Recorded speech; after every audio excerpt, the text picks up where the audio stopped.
Baer, Bach, Brackett, Buckner Webb, Cameron, Davis, Durst, Fulcher, Getty, Guthrie, Hagedorn, Hyder, Hill, Johnson, Keogh, Lacey, Lakey, Lodge, Martin, McKenzie, Mortimer, Nonini, Nuxel, Patrick, Pierce, Rice, Schmidt, Sidaway, Stennett, Thane, Tippett, Vick, Work, Winder, Bayer, Buckner Webb, Davis, Durst, Getty, Mortimer, Nonini, Patrick, Pierce, Thane. Senator Durst and Senator Patrick can be recorded on the roll call. Work.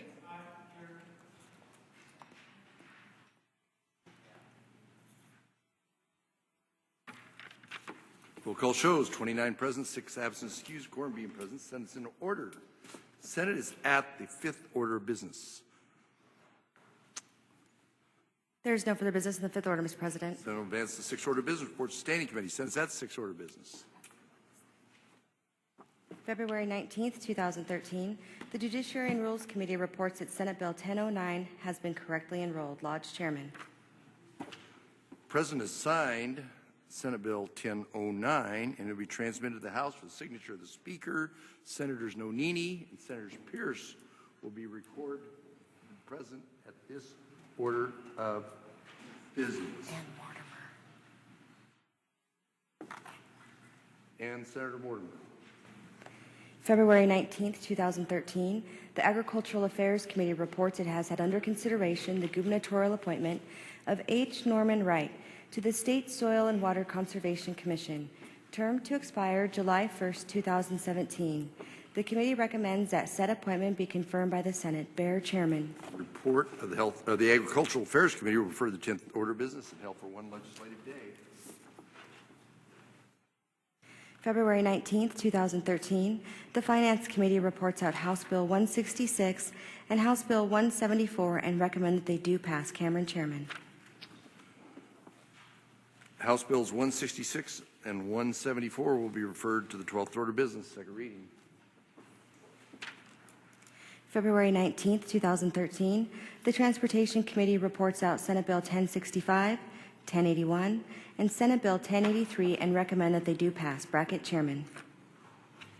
Senate Bills 1065, 1081, 1083 will refer to the 12th order of business. Senator Baer will be recorded present at this order of business. There is no further business in the 6th order, Mr. President. Mr. President. Senator Fulcher. Mr. President, I ask unanimous consent that the Senate advance to the 9th order of business. Without objection, Senate advance to the 9th order of business. Messages from the House. Senate is at the 9th order of business. February 19th, 2013. Mr. President, I transmit herewith enrolled House Bill 21, 25, 87, 39, 85, 32, 33, and House Bill 35 for the signature of the President. Alexander, Chief Clerk. The President has signed House Bills number 21, 25, 87, 39, 85, 32, 33, and 35, and they will be returned to the House. There is no further business in the 9th order, Mr. President. President. Senator Fulcher. Mr. President, I ask unanimous consent the Senate advance to the 13th order of business. Without objection, the Senate will advance 13th order of business, third reading of bills, and the Senate has for final consideration Senate Bill 1033 as amended. The Secretary will read the bill.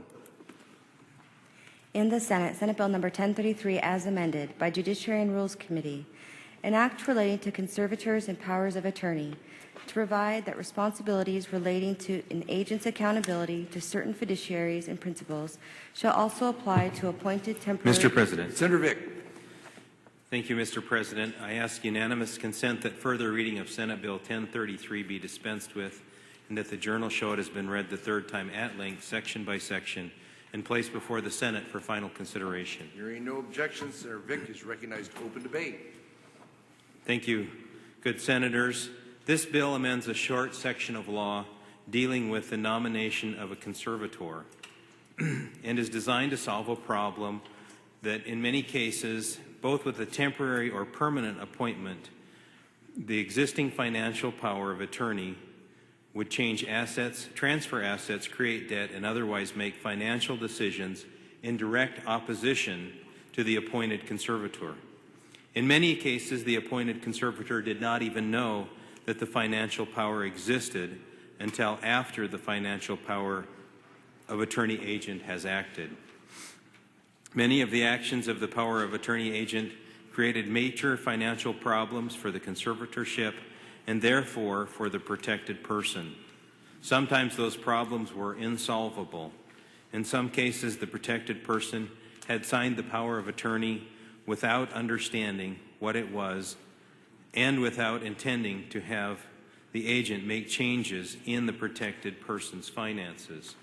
And if that doesn't, if you're wondering why that would be, that they wouldn't know what they were doing, the section of law that's referenced there, 155407, has to do with protection of property of persons under disability and minors.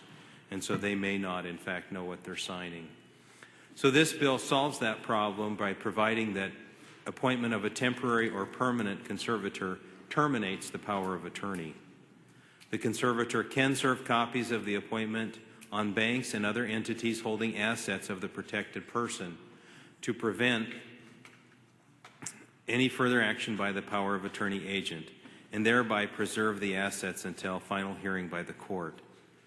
The appointment can also be recorded to prevent any action as to the real estate of the protected person. However, the solution in the bill is also flexible. It allows the court in appropriate cases to continue or otherwise deal with the power, perhaps limiting the power instead of terminating it. Therefore, if it would be prudent to use the power of attorney agent for some duties, that can be done, but only after review before the court. This will keep control in the court-appointed and court-monitor conservator while keeping flexibility. If you remember, last week we amended this bill, and that was done to make the language regarding the ability of the court to make other rulings about the power of attorney more clear. This bill also makes it clear that the amendment only applies to temporary or permanent appointments of conservators made on or after July 1st, 2013. With that, Mr. President, debate is open. Further debate?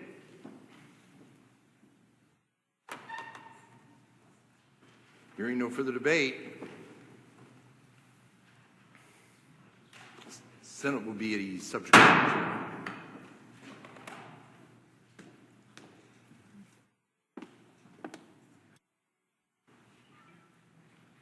how does this is going to be in the session law, it's not going to be in the bill. So how are they going to know about this applies only to those appointments? Because this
Senate will come to order. Prior to going to Senate was the 13th order of business, and Senator Vick was closing debate on Senate Bill 1033 as amended. Mr. President, debate is closed. Debate being closed. Question is, shall Senate Bill 1033, Senator Thane will be recorded present this order of business. So Senate Bill 1033 is amended, pass Senate Secretary will call the roll. Bear. Bayer. Bach. Brackett.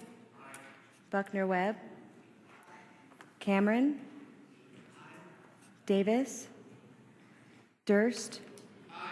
Fulcher. Getty. Guthrie. Hagedorn. Hyder. Hill. Johnson. Keogh. Lacey. Lakey. Lodge. Martin. McKenzie. Mortimer. Nonini. Nuxel. Patrick. Pierce. Rice. Schmidt. Sidaway. Stennett. Thane. Tippett. Vick. Work. Winder. Davis. Getty. Hill. Winder.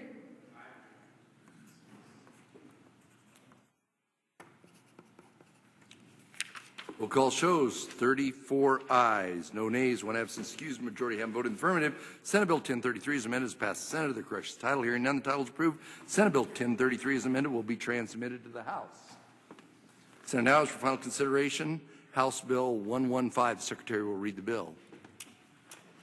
In the House of Representatives, House Bill Number 115 by Appropriations Committee, an act relating to appropriations and transfers of funds, providing an appropriation and a transfer of funds to the Fire Suppression Deficiency Fund, providing an appropriation... Mr. President.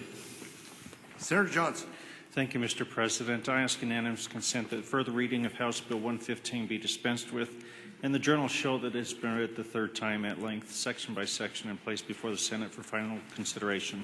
Hearing no objection, Senator Johnson is recognized to open debate. Thank you, Mr. President. Good senators, this is a supplemental bill for deficiency warrants. Idaho Code authorizes the use of deficiency warrants under certain circumstances. The agencies pay the bills, and they come back to the legislature during the next session for the cash to reimburse those costs.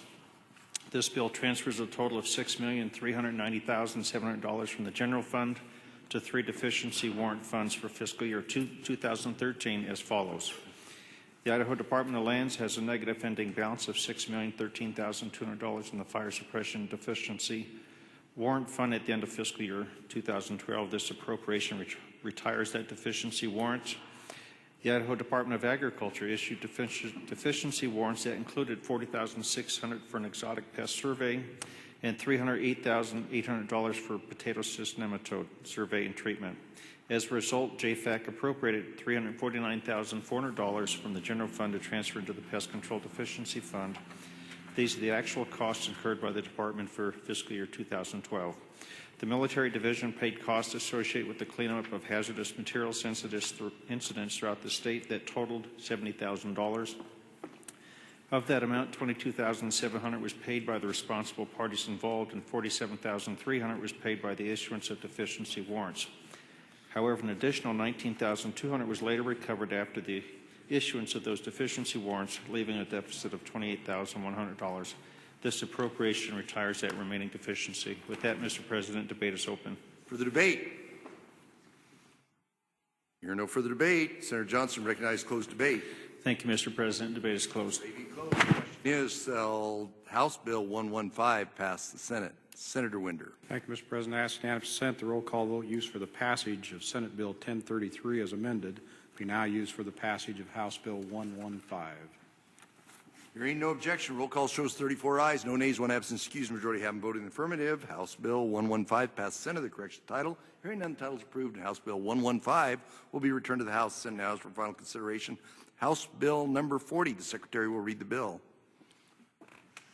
In the House of Representatives, House Bill Number 40 by Transportation and Defense Committee, an act relating to cross-country skiing, repealing Section 67-7119 Idaho Code relating to cross-country skiing advisory committees. Mr. Lead- President. Senator Hyder. Mr. President, I ask unanimous consent that further reading of House Bill 40 be dispensed with and the journal show that has been read the third time at length, section by section, and placed before the Senate for final consideration. Hearing no objection, Senator Hyder is recognized to open debate. Thank you, Mr. President. Good senators, 34 years ago, Title 67 was amended to include the use of cross-country skiing committees. And those committees were to be in counties where cross-country skiing activities resulted in additional demands for roadside parking.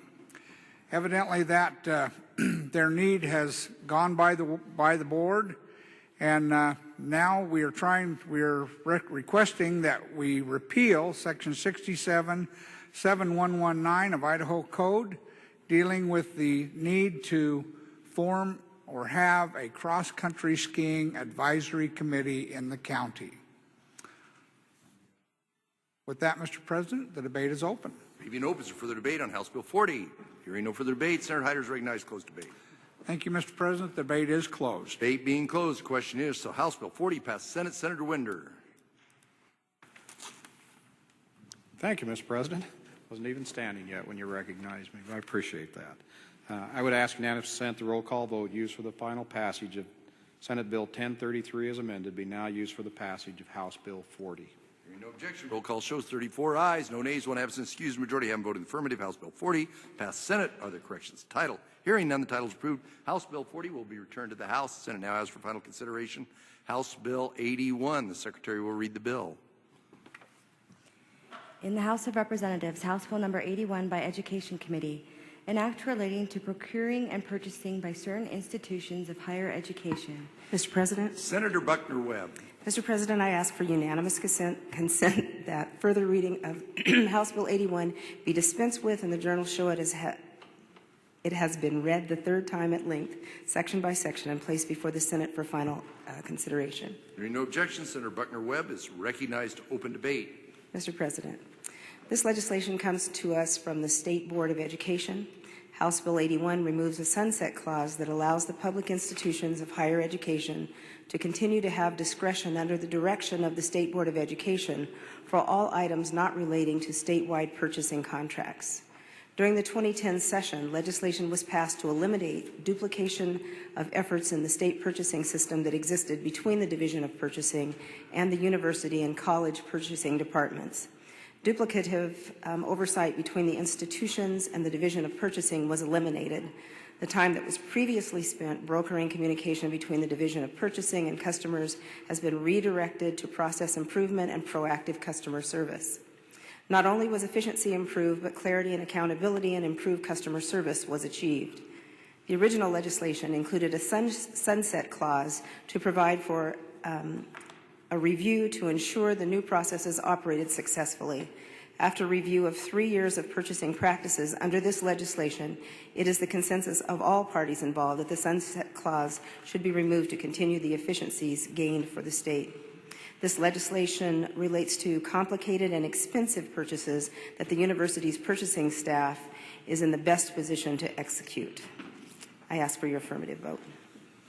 For the debate. Hearing no further debate, Senator Buckner Webb is recognized to close debate. Debate is closed, Mr. President. Debate being closed. The question is, shall House Bill 81 pass Senate? Senator Winder.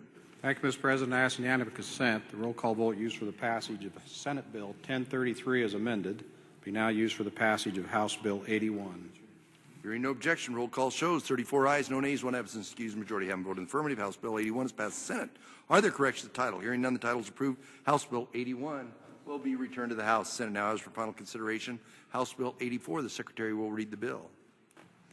In the House of Representatives, House Bill Number 84 by Education Committee, an act relating to education to provide that certain abatement of unsafe public school facilities shall be performed. Mr. President. Senator Nonini.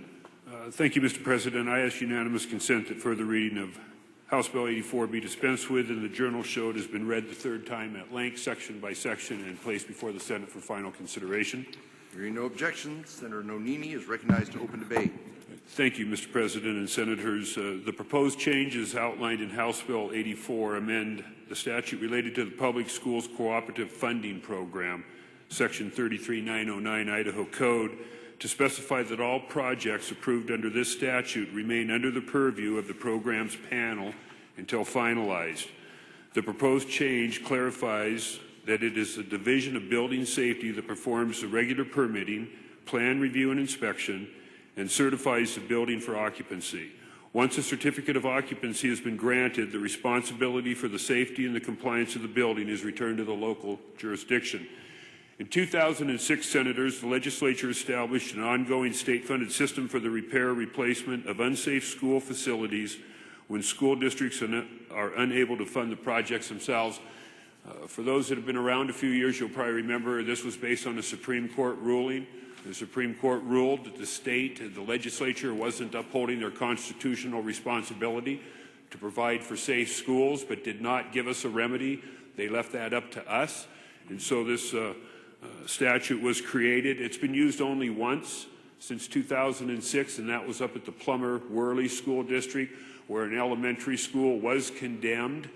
The voters on 2 or 3 occasions, 2 I know of, rejected a bond. And so the state came in, took over that district, and did build a beautiful new school.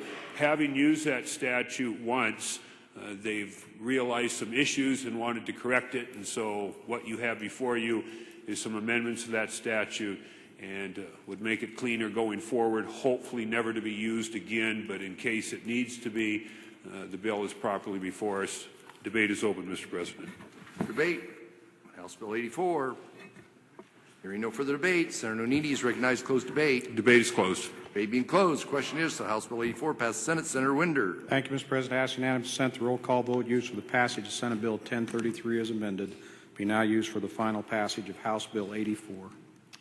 Hearing no objection, roll call shows 34 ayes, no nays, 1 absent, excused, and majority having voted in the affirmative. House Bill 84 is passed the Senate. Are there corrections to the title? Hearing none, the title is approved, and House Bill 84 will be returned to the House. Senate now is for final consideration. House Bill 83. The Secretary will read the bill. In the House of Representatives, House Bill Number 83 by Education Committee, an act relating to proprietary schools, to revise provisions relating to a condition of registration, to eliminate language relating to a newly registered proprietary school, to provide that neither the principal nor surety on a bond or other financial instrument may terminate coverage of the bond, and to make a technical correction. Mr. President. Senator Mortimer. Mr. President, I ask unanimous consent that further reading of House Bill 83 be dispensed with, and the journals show it has been read the third time at length, section by section, and placed before the Senate for final consideration. Hearing no objections, Senator Mortimer is recognized to open debate. Thank you, Mr. President.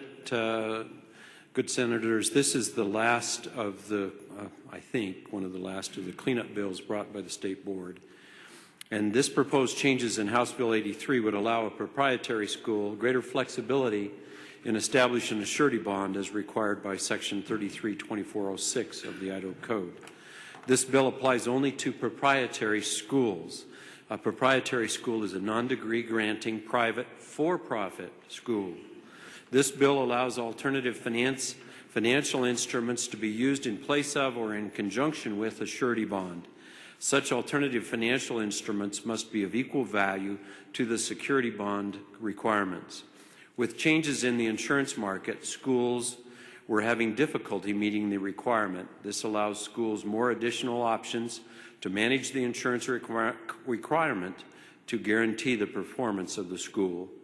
The bond and any other financial instruments must still equal the revenue from the previous academic year. In addition, the school must submit the alternative instrument to the Executive Director of the State Board of Education, who will determine if it provides necessary protection for the students. Alternative insurance could include an escrow funds deposited or an irrevocable letter of credit. State Board of Education staff did consult with the Banking Association, and they concurred that this was an acceptable proposal. I would ask for your approval. Mr. President, debate is open. Further debate? Hearing no further debate, Senator Mortimer is recognized to close debate on House Bill 83. Thank you, Mr. President. Debate is closed. Debate being closed. Question is, House Bill 83 passed the Senate. Senator Winder. Thank you, Mr. President. I'd ask unanimous consent the roll call vote used for the passage of Senate Bill 1033 as amended be now used for the passage of House Bill 83. Hearing no objection, roll call shows 34 ayes, no nays, one absent excused. Majority have voted affirmative. House Bill 83 is passed the Senate. There are corrections to the title. Hearing none, title is approved, and House Bill 83 will be returned to the House. Senate now is for final consideration. Mr. President. Senator Fulcher. Thank you, Mr. President. Request that the Senate go to the subject call the chair. Without objection, Senate be at ease.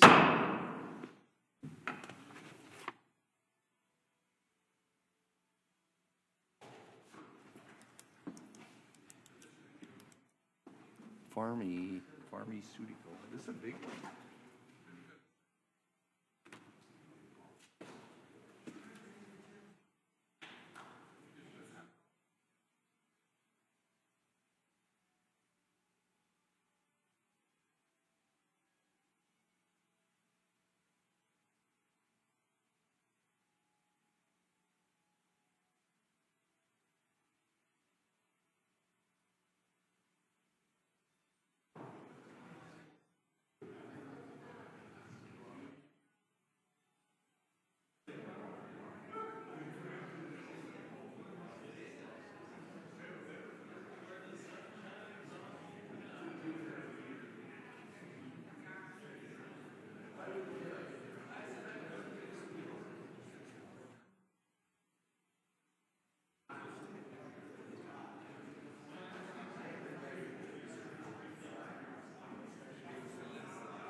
Still has it up here because Getty's still not here.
tell me what your preference is. Okay, I'll announce it. Okay. Don't let me forget. Senate will come to order. Senate has for final consideration House Bill 17. Secretary will read the bill. In the House of Representatives, House Bill number 17 by Health and Welfare Committee. Mr. President. Senator Schmidt. Mr. President, I ask unanimous consent that that further reading of House Bill 17 be dispensed with, that the bill be placed before the Senate, that it's been read section by section and is placed before the Senate for final consideration. Hearing no objection, so ordered. Senator Schmidt is recognized to open debate. Thank you, Mr. President. House Bill 17 addresses the practice of pharmacy in the state of Idaho. The Board of Pharmacy is in charge of regulating this, and they have brought this legislation in an attempt to make the regulation of pharmacy more clear, safer, and better for the citizens of Idaho. In 2009, this body, as well as the state of Idaho, passed laws that required the Board of Pharmacy to allow people to prescribe and treat folks in hospitals in Idaho from pharmacies outside of Idaho. In other words, we're practicing pharmacy across state lines. And the Board of Pharmacy set up rules to take care of this.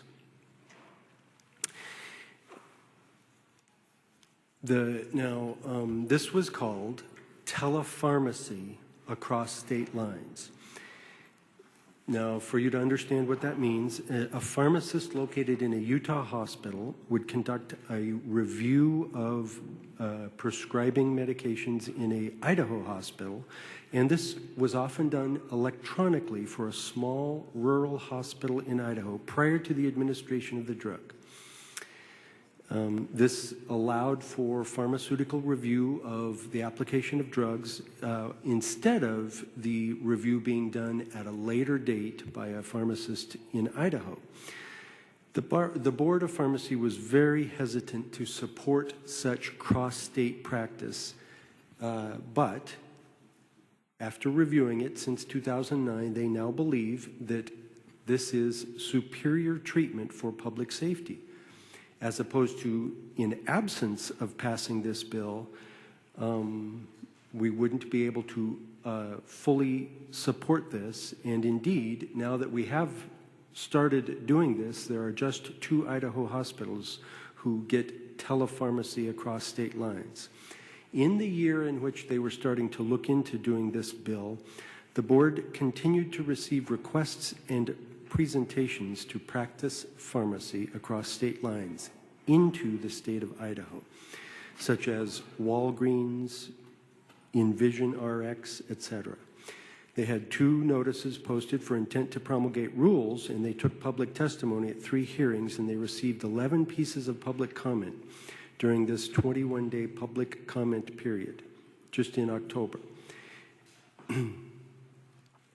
The board began to realize that the expanded, unregulated practice of pharmacy across the state lines was already occurring. We were just saying no to those who asked if they could do it. So they drafted this legislation. As drafts were created, I don't know if all of you remember, but last summer there was a significant issue with pharmacies practicing across state lines. There was I heard about it on the radio, the compounding pharmacy in Massachusetts that had contaminated steroids that were used in multiple different states for injection and caused severe injuries, even deaths. Actually, there was a person in Idaho who was infected with this drug. The state of Idaho had no ability to see where to check on this pharmacy in Massachusetts that prescribed in Idaho. So with this legislation, which I encourage you to read, it's just about 25 pages, and might set you up for tomorrow. But the board desires to accomplish two things. They want to expand the practice of pharmacy into Idaho by Idaho-registered business entities that might have employee pharmacists working from a secured business location or even a home office, as well as expanding the registration of non-resident pharmacists practicing into Idaho. And the board wants to more tightly regulate non-resident drug outlets and pharmacists that practice pharmacy again into the state of Idaho. Both goals meet the board's mission of protecting public safety. Now, as I mentioned, this is a 25-page bill, and I think once they got into it, they started touching up things that were had been present for quite a while. The bill includes many provisions that allow the board to regulate the practice of pharmacy into Idaho, mandating exactly what Idaho law and what home state law must be allowed. The board may take the same action against non-residents that the board may take against resident pharmacists and drug outlets, subject to the same grounds of discipline and penalties. The board may mirror another state or the DEA's disciplinary action. The board may inspect or investigate a non-resident drug outlet, the costs of such being paid for by the drug outlet, and the board may discipline a non-resident drug outlet for the actions of its exempt pharmacists. Additionally, due to the scope of this project, as I mentioned, many statutes were involved and they hadn't been touched for a number of years, and so you're going to see some things in the bill changed where drug is changed to medication, rule is changed to regulation, act is changed to chapter, interns, externs are all, so those are some of the crossouts that you're going to see. And then finally, through the zero-based budgeting process, the board identified 3 mandates in Idaho code that the board is not currently engaged in regulating: approving pharmacy externships, registering preceptor sites for student pharmacist training, and the certification of approved providers of continuing education. These statutory mandates were enacted decades ago, and since then the United States Department of Education has recognized the Accreditation Council of Pharmacy Education, ACPE, as the national entity for accrediting schools or colleges of pharmacy and pharmacy continuing education. Excuse me.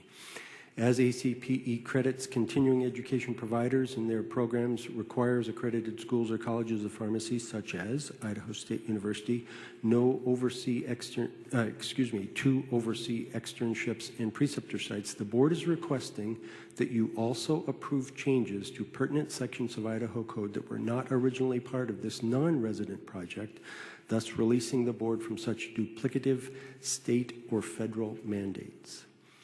So, without passing House Bill 17, many rural hospitals will continue to have a prescriber's order for drugs filled and administered by nurses in the absence of a pharmacist's review, hindering public safety.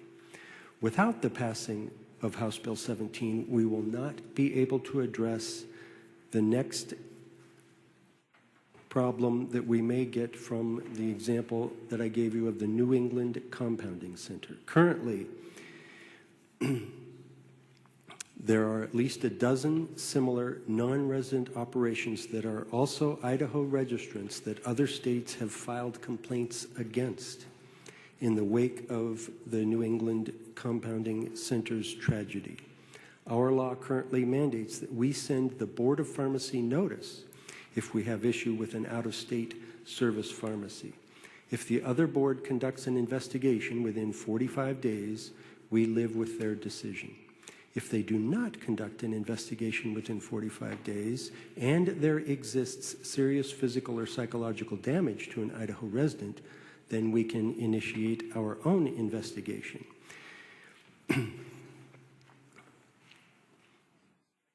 House Bill 17 gives us the statutory authority to adequately address these situations and protect public safety. Further, without passing House Bill 17, mail service pharmacies and pharmacy benefit management companies that currently centralize pharmacy services to a sister facility or to their employees working from home will be sent cease and desist letters. Complying with current law will be costly for these companies, who will surely pass this cost onto our residents in the state of Idaho. It is this reason why pharmacy benefit management companies and mail service pharmacies are supportive of this bill.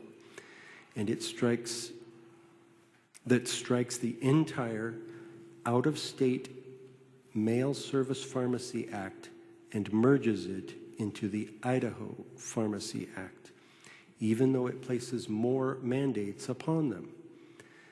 House Bill 17 is supported by the Idaho State Pharmacy Association, the Idaho State Hospital Pharmacy Association, these mail service pharmacies that are going to be regulated by this.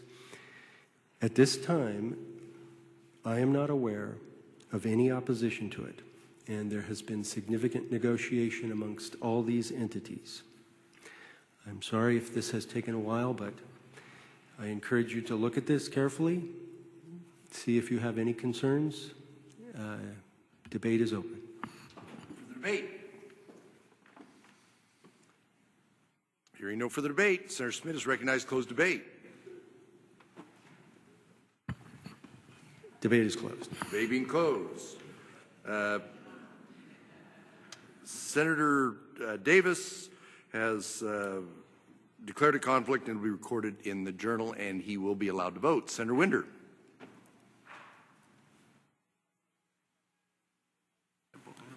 Mr. President, ask unanimous consent the roll call vote used for the passage of Senate Bill 1033 as amended be now used for the passage of House Bill 17.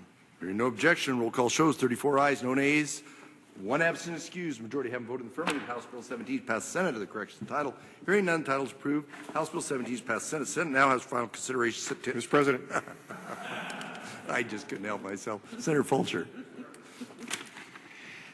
We will soon advance to the 15th order of business, but prior, I ask for unanimous consent that the bills in the 13th order be reordered as follows.